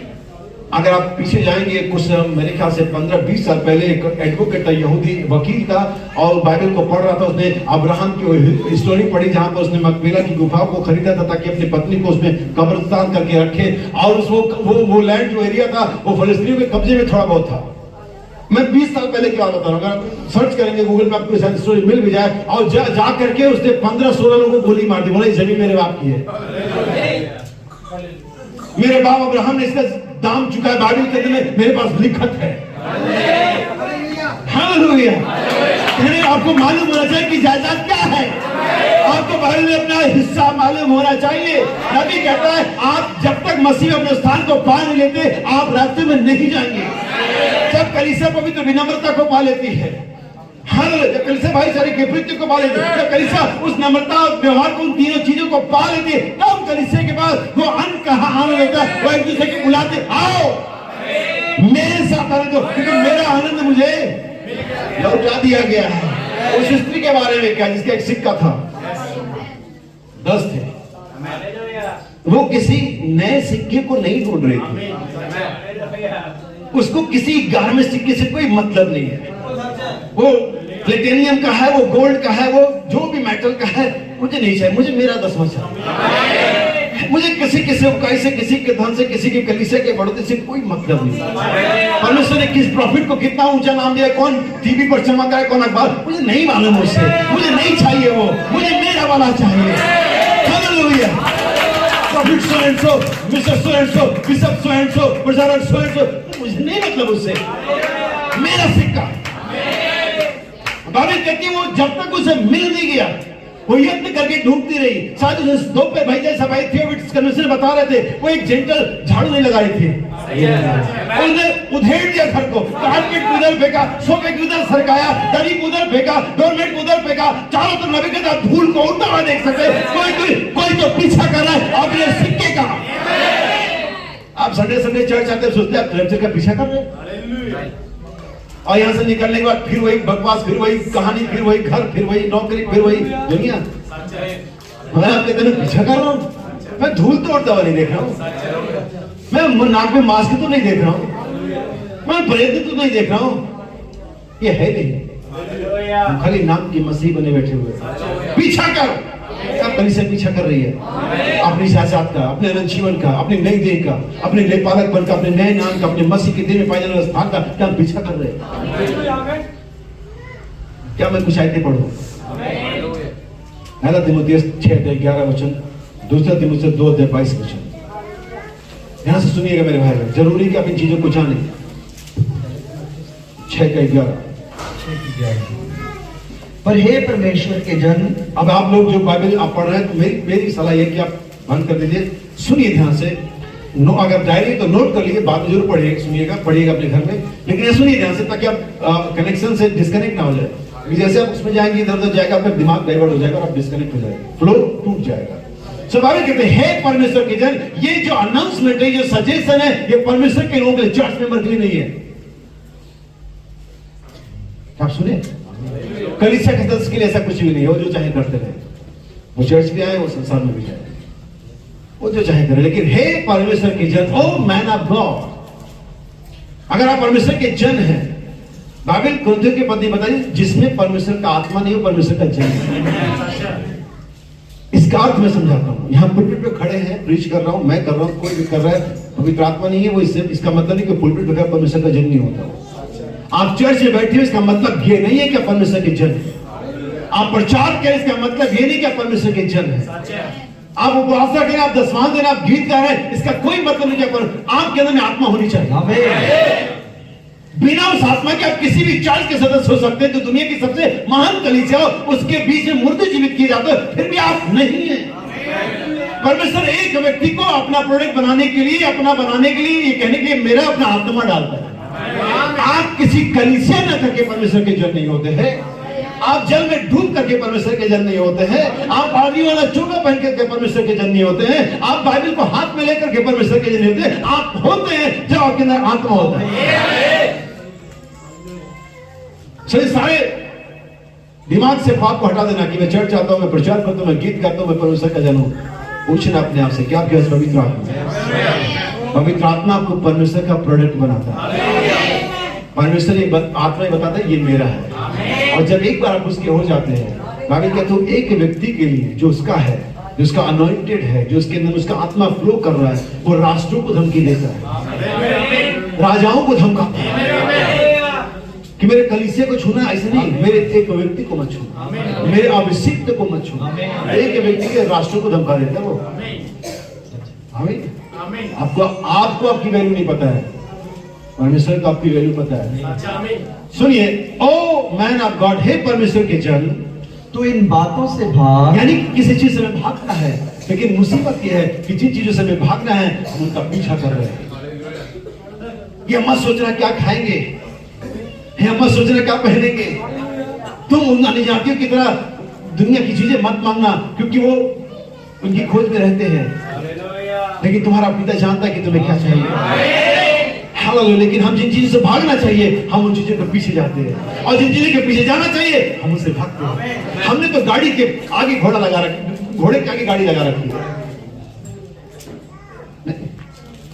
हमने घोड़े के आगे गाड़ी लगा रखी। कैसे होगा ये? जहां बाइबल कहती है परखो, वहां नहीं रखते हैं।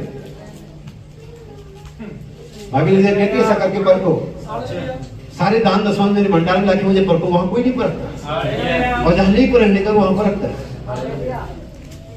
मुसीबत यह है कि हम हमेशा उल्टा काम करते हैं। मनुष्य की बुद्धि जो ठहरे, इसी तो कहता तुम्हारी सोचो मेरी सोचो फर्क है, इन्हें मुझे परमेश्वर के तरीके से सोचना होगा। आमीन। हे परमेश्वर के जन, तू इन बातों से, क्योंकि एक चीज में आप दो चीजों का पीछा नहीं कर सकते, आप ठीक है इस समय में राइट और लेफ्ट दो तरफ नहीं जा सकते। आप ठीक एक समय में आगे और पीछे नहीं जा सकते, आप किसी एक तरफ जाना है।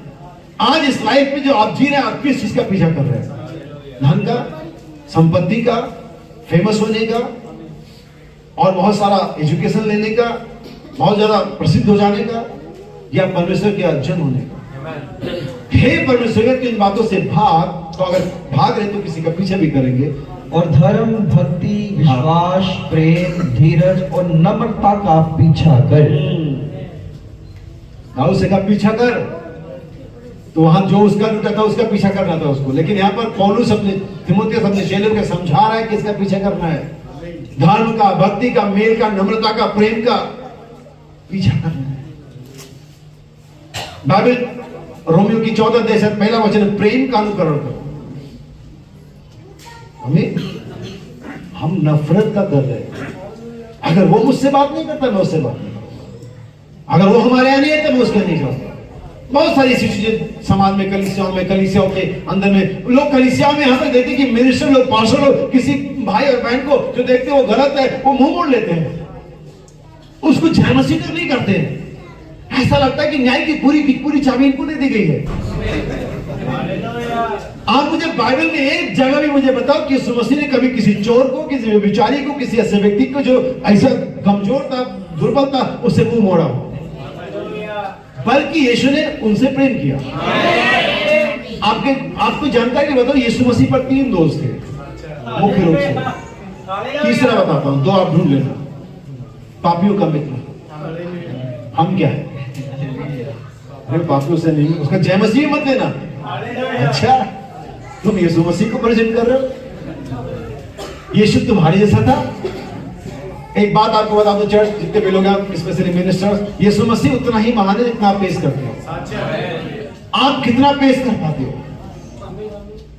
अगर ये फोन एक साधारण व्यक्ति बेचेगा, एक शॉपकीपर बेचेगा, और बताइए इस फोन में इतनी स्टोरेज है, इतनी रैम है और इतना मेगापिक्सल कैमरा वगैरह वगैरह, लेकिन इसी फोन को जब कंपनी का एग्जीक्यूटिव सेल करेगा वो कुछ और बता देगा। नहीं, क्या वो नहीं बताएगा? क्योंकि वो उससे बेहतर जानता है। लेकिन बता इसी के बारे में रहा है, जस्ट यही पीस है, यही एक इंस्ट्रूमेंट, इसके बारे में शॉपकीपर ने बताया। लेकिन उसने जितना बताया ये उतना ही नहीं था, ये उससे कहीं ज्यादा था। और जब एग्जीक्यूटिव आता है कंपनी का, वो इससे ज्यादा बताता है जो शॉपकीपर बताता है। लेकिन जब आता है इसका इंजीनियर, हाँ एग्जीक्यूटिव क्या भेजता है, वो कितना जानता है। मैं इसका और फंक्शन के बारे में बताऊंगा। आमीन। आप यीशु मसीह को कितना प्रेजेंट कर रहे हो, जितना जानते हो, तुम उसको और जानने की जरूरत है। किसी को अधूरी जानकारी मत दो। और ये जानकारी हम इसलिए देते कि जो हम रिएक्ट करते हैं। यीशु मसीह पापियों का मित्र था।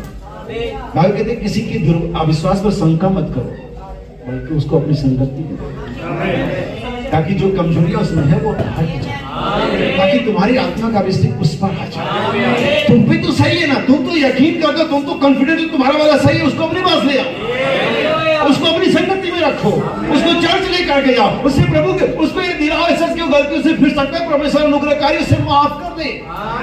लेकिन अगर तुम मुझे रिजेक्ट कर दोगे, उसे तुम, यीशु मसीह ने कभी किसी के साथ शारीरिक तौर से कनेक्शन नहीं बनाया, उसके शरीर को देखकर तो उसे कंसर्न नहीं किया।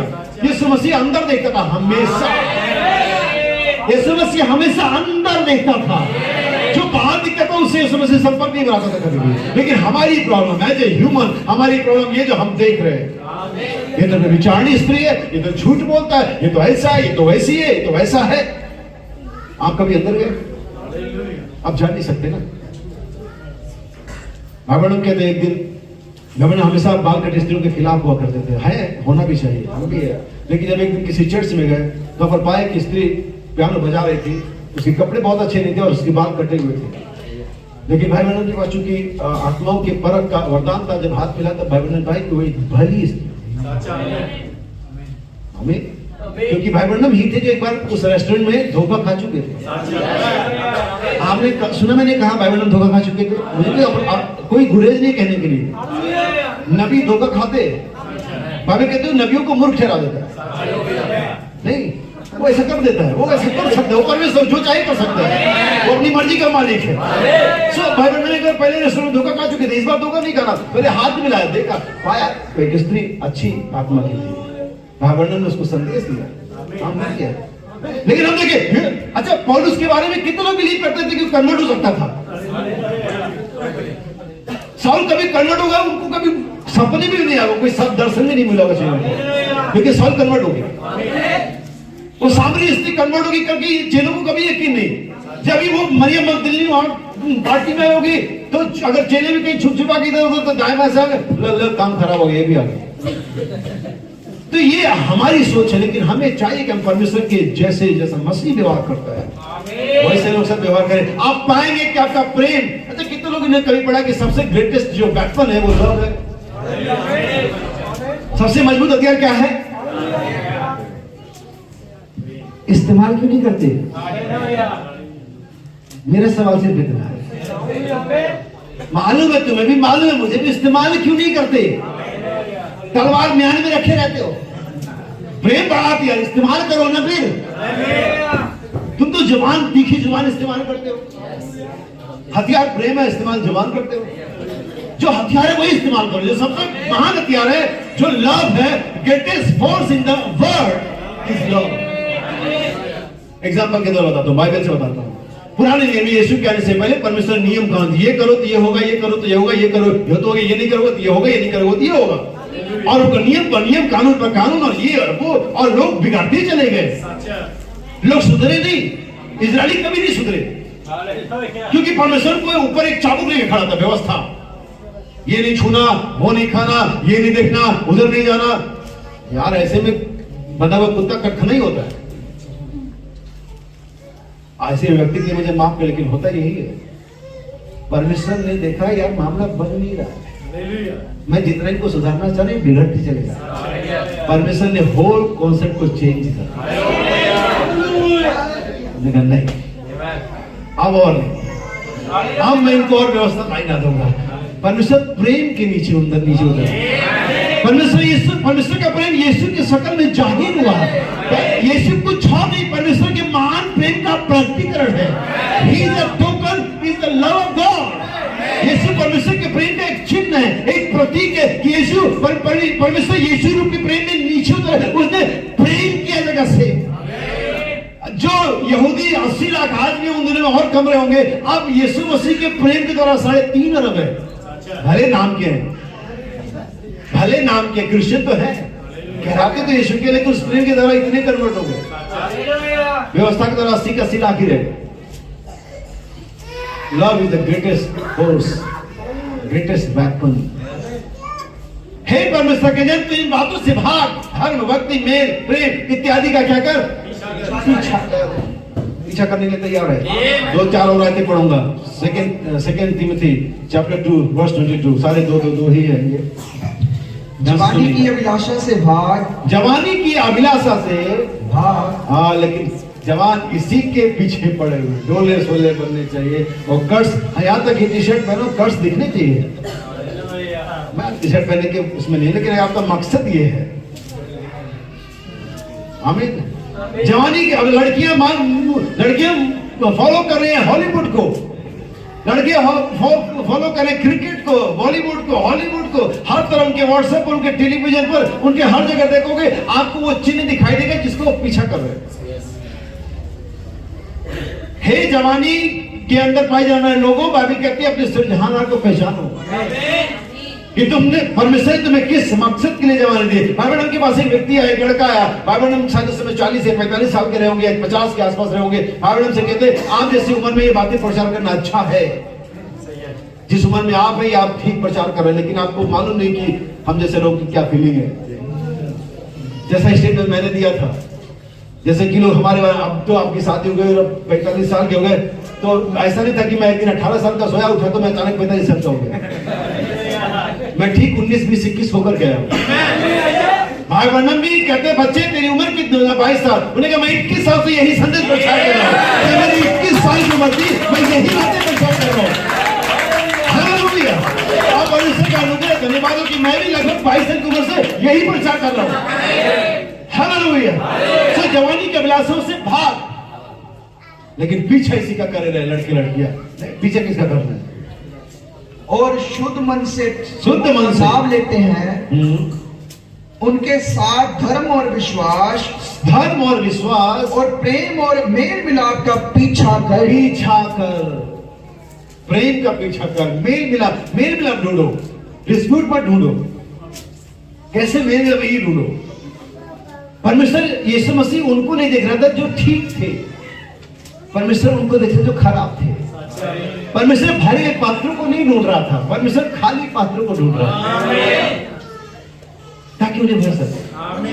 आमीन। नबी बाइबल कहती है, मैं एक और आयत आपके लिए पढ़ूंगा यहाँ पर, और आपको मिलेगा 2 कुरिन्थियों 5 अध्याय पहले वचन से आप पढ़ें।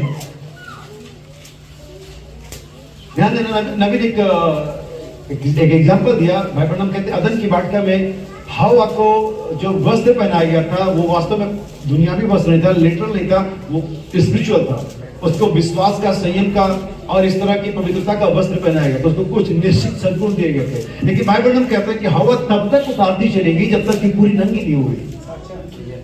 आमीन। बाइबल कहती है हमें पहले आत्मा में बनाया गया, फिर अब देह में आए। लेकिन ठीक अदन की वाटिका में ये 2 कॉन्सेप्ट है, इस अंतिम दिनों में ये रिवर्स हो जाते हैं। आमीन। मेरी बात को समझना, अदन की वाटिका में दोनों कॉन्सेप्ट अब अंतिम दिनों में रिवर्स हो जाते हैं। यानी कि हम आत्मा से देह में आए थे, लेकिन अभी हमें देह से आत्मा में जाना है। अभी हवा उतारती चली गई थी और अभी हमें पहनते चले जाना है। विश्वास पर हमें सद्गुण को पहनना, समझ को पहनना, समझ में संयम को पहनना, और इस समय पहनते चले जाना है जब तक कि चोटी का पत्थर नीचे नहीं आ जाता है। और चोटी का पत्थर तब तक नीचे नहीं आएगा जब तक कि आपके साथ सद्गुण पवित्र आत्मा से ढके गए ना हो। जब तक कि आपके अंदर पवित्र आत्मा ना पाया जाता है, साथ चोटी का पत्थर नीचे नहीं आएगा। सुनिए बाइबल यहाँ पर क्या कहती है, क्योंकि हम जानते हैं कि आप ही जानते हैं। हमें इसलिए मैं फिर से कहता हूं, ढूंढो, पढ़ो बाइबल को, घुटने पर जाओ, मेडिटेट करो। आपके मुझे पढ़ना नहीं था, घुटने पर जाओ, प्रार्थना करो। परमेश्वर सबको सिखाया। पतरस को भी नहीं आता था, उसकी पत्री आज हम पढ़ते हैं, जो बड़े बड़े को समझ नहीं आता।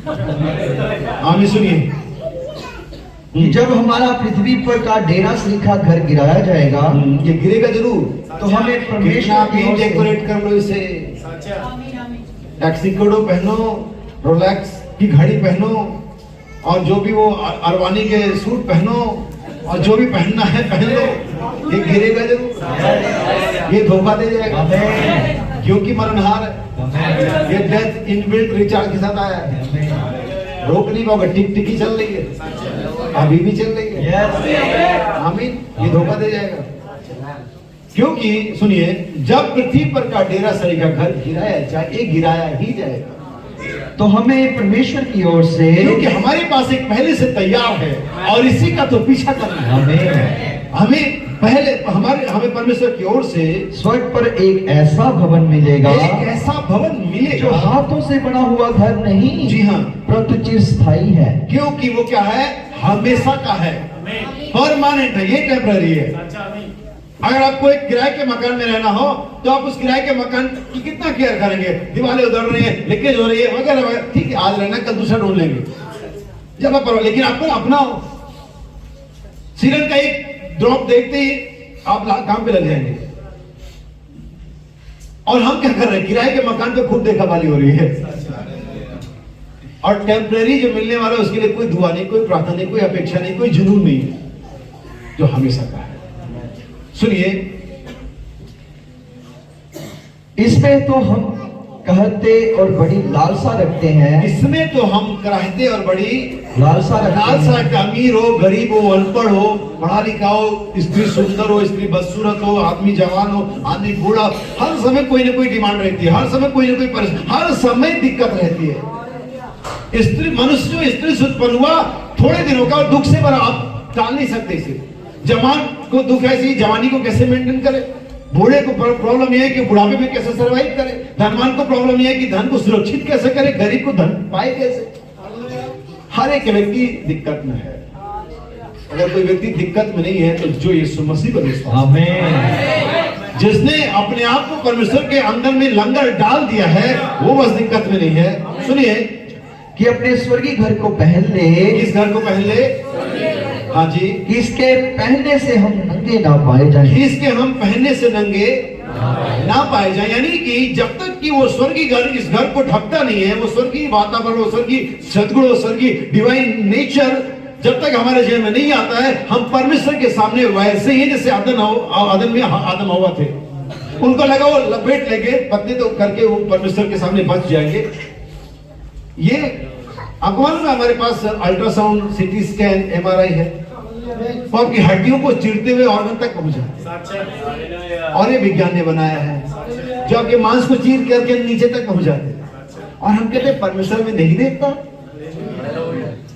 है, तक पूर्ण बातें करते हैं। कौन देखता है हमें? आदम हवा को लगा अंजीर के पत्तों से परमेश्वर देख रहे, अरे तुम्हारा अल्ट्रासाउंड एमआरआई हड्डियों को चीर के अंदर पहुंचा, मांस को चीर करके अंदर पहुंच जाते हैं, और परमेश्वर देखता नहीं है। विज्ञान इतना देख लेता है, अब तो शायद चश्मे भी ला रहे हैं जिसमें स्कैन कर सकते हैं। हम इस सबको यकीन मानते, इनका बिलीव करते, इनका इस्तेमाल करते हैं, स्कैनर का इस्तेमाल कर रहे हैं हम, और परमेश्वर के बारे में यकीन ही नहीं है। कितनी मूर्खतापूर्ण कहानी चली हमारे जीवन में। डरो परमेश्वर से, वो सब देखता है। जो तुम 7 दरवाजे के अंदर करते हो वो भी देखता है। इससे पहले कि तुम्हारे हृदय में विचार उठे तुम सोचो, वो तुम्हारे सोचने से पहले जानता तुम क्या सोचोगे। हम कहेंगे मजाक कर रहा हूं, साम नंबर 139 पढ़ लेना, वो तुम मेरे हृदय के विचारों को उठने से पहले जान लेना। हमें बाइबल कहती है इसमें तो हम रहते और बोझ से दबे रहते हैं, और हम इस डेरे में रहते हुए बोझ से दबे कहते रहते हैं, क्योंकि हम उतारना नहीं। क्योंकि हम उतार नहीं, पौलुस है नया नियम है, यीशु मसीह के लहू बहाए जाने के बाद की बात है, क्योंकि हम उतार नहीं से हवा उतारती चली गई, वरन और पहनना चाहते हैं, ताकि वे जो मरणहार है, ताकि वो जो ये मरणहार जीवन में डूब जाए, जीवन में डूब जाए, जो कि परमेश्वर का वचन है। हम उतारना नहीं चाहते हैं, लेकिन हम इस पर हम बपतिस्मा पर बपतिस्मा चाहते हैं, हम आत्मा पर आत्मा चाहते हैं, हम सद्गुण पर विश्वास चाहते हैं, विश्वास पर समझ चाहते हैं, समझ में भक्ति चाहते हैं। हम इस पर इसके एक के ऊपर एक, एक के ऊपर एक, एक के ऊपर एक, top and top and top, जब तक ये टॉप नहीं आ जाता। हालेलुया, क्योंकि हम उतारना नहीं, इसलिए पतरस कहता हर प्रकार का यत्न करके, हर एक प्रकार का कोशिश करके विश्वास में सद्गुण पे समझ पर धीरज और भक्ति और भाईचारे के प्रेम को बढ़ाते।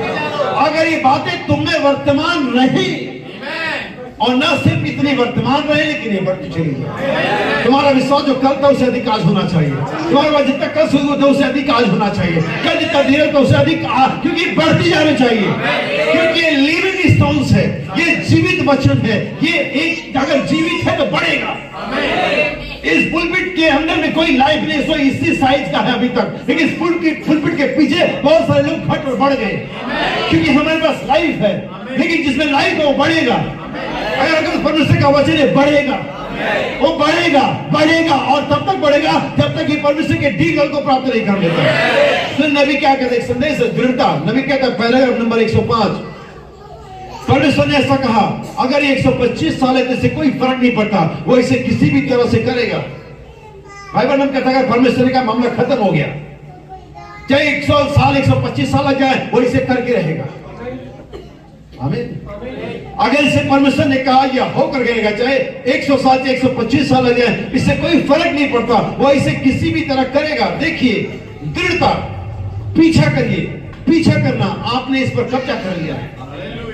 अगर आप पीछे जा रहे हैं, अगर आप ढूंढ रहे हैं, अगर आप खटखटा रहे हैं, अगर आप प्रार्थना में हैं, जैसे वो विधवा औरत प्रार्थना में थी, नॉक पर नाक कर जाए, और उसने एक दिन में मुकदमे को, न्याय को पा लिया।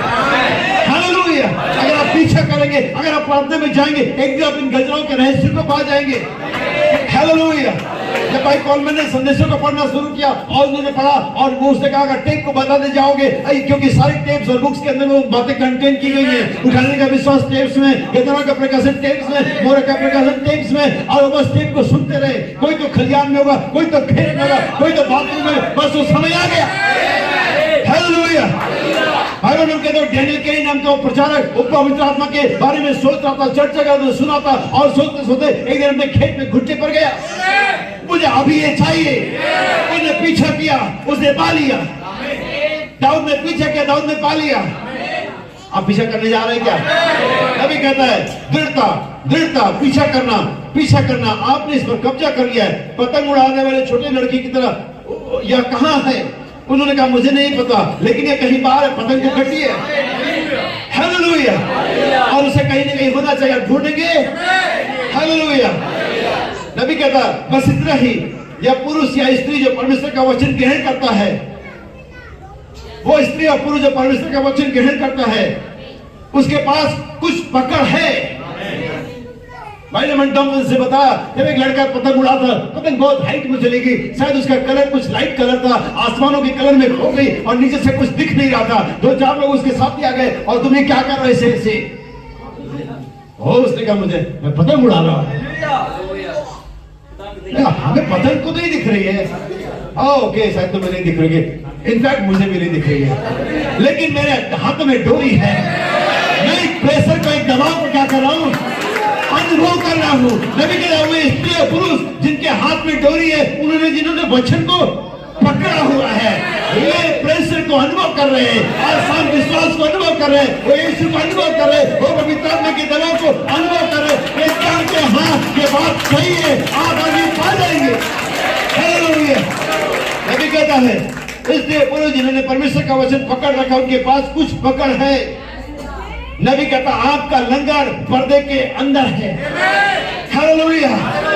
पर्दे के अंदर आपका एंकर वहां पर गड़ा हुआ है। नबी कहता है पर्दे के अंदर आपका एंकर है। तूफान और तूफान हर तरफ से दबा सकते, हिला सकते, लेकिन आप लंगर डाले हुए हैं, आप पीछा कर रहे, आप आगे जा रहे। या मेरा है, चंगाई मेरी है, आत्मा मेरा है, छुटकारा मेरा है, पवित्र आत्मा मेरा है, सात दिन की आवाज मेरी है, रक्त मेरा है, मेरा देह मेरा है, मेरा है, ये मुझे चाहिए।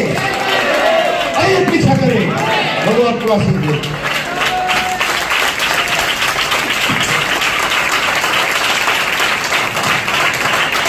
हालेलुया।